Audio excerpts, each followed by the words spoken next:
Southern and Middle Belt Alliance have rejected plans by the People's Democratic Party (PDP) to present a Fulani presidential candidate for the party in the 2023 presidential election, saying that a Fulani man cannot end his 8-year rule and hand over to another Fulani man in 2023. Samba warned that if PDP, under the leadership of its current chairman, Iyorchia Ayu, succeeds in their plan to allow a northern Fulani to succeed President Muhammadu Buhari, the people of Middle Belt will hold Mr. Iyorchia Ayu responsible if Fulani herdsmen killings continue. The group also lambasted former Vice President Alhaji Atiku Abubakar, former Senate President Bukola Saraki, Governor of Sokoto State Aminu Tambuwa, and Governor of Bauchi State Bala Mohammed for their displayed greed and selfishness in the issue of zoning the presidency by the People's Democratic Party.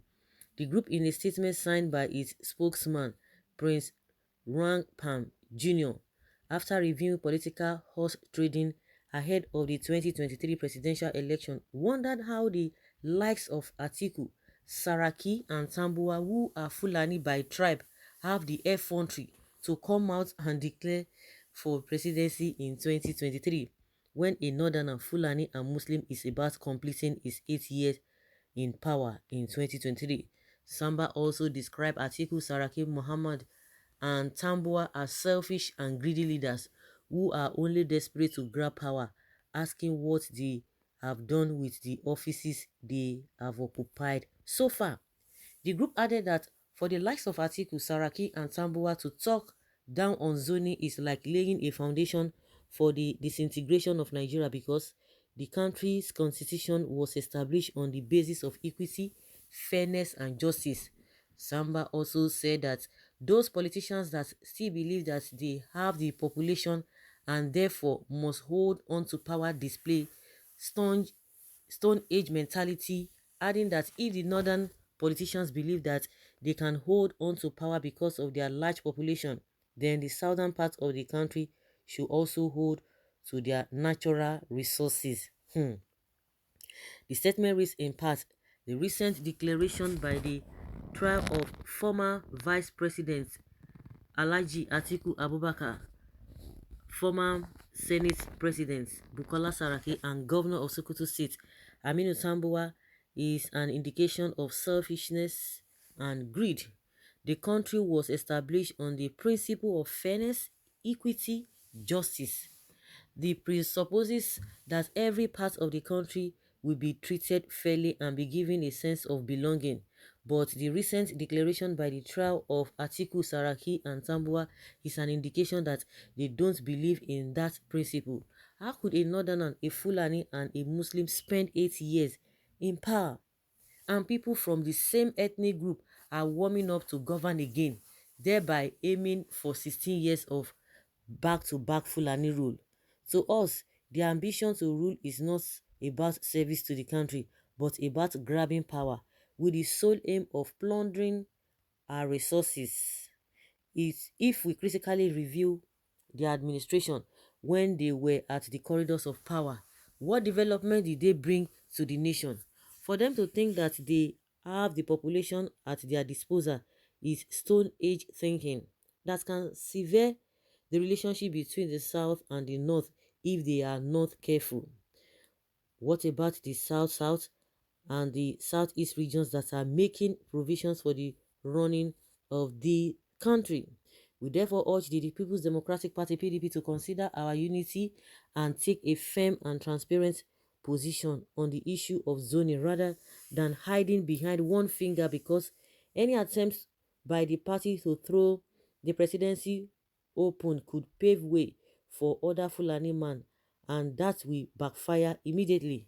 A Fulani man cannot complete 8 years and another Fulani be nursing a presidential ambition in a country of 250 million people with more than 300 tribes. We believe this cannot stand unless we do not believe in one Nigeria. Okay, oh, wonders they say shall never end. You know, when you hear some things over and over again, and people are not really are ready to change for the better, you just be frustrated and be tired. It will be very bad for PDP to allow Atiku, Saraki, and Tambuwa to contest for presidential election. Three of them are Fulanis by tribe. Is Saraki a Fulani man? Because he's neither here nor there. Some say Yoruba, some say now, I don't know the one way he be.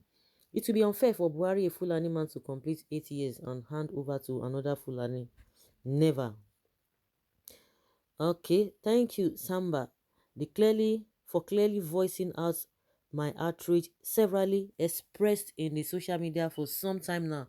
How can Buhari, a Fulani Muslim, having ruled Nigeria for 8 years, hand over power to Fulani Muslim again? Yes, absolutely. The music change.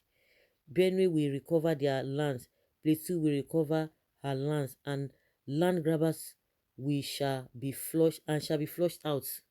Grand Blary land grabber will be flushed out. It is not about a Fulani descending and another Fulani ascending, but about the personality and capability of the one ascending. We all know Atiku to be detribalized, civilized, and non-fanatical. So don't we have other people that possess even more than that uh, whatever is it, that a character or what? He already has structure on ground. Why can't he use his structure if really they believe in one Nigeria and believe in fairness and equity? He has boasted that he has the population that he will use, that he already has 11 million votes according to what he said. So if he has that and they believe in the unity of this country, then why can't he use his 11 million or the population or the structure he has to better the party? Nigeria is not a democracy ruled by anyone. Majority of Nigerians voted. Your own democracy gave Kano State with a 9.3 million population of 44 local government areas and gave Lagos State 9.1 million population over 20 local government areas before Jigawa State was extracted from Kano State, after Jigawa State was extracted from Kano, and so on and so forth. Okay, Fulanis were greedy, callous, and self-centered. Okay, you think so? Yes, someone says, I know so, I do know so, I do know so. I really wonder if that could happen. Point of correction, you didn't mention Southwest in terms of resources contributions. Lagos State, Oyo State, Ogun State, and Ondo State. What Lagos State contributed alone is higher than that of 5 states that comprise of Southeast, and Ondo State is oil producing state. Okay, is Lagos not part of southern Nigeria? It is better to divide the nation now rather than waiting for time bomb explosions. That's it.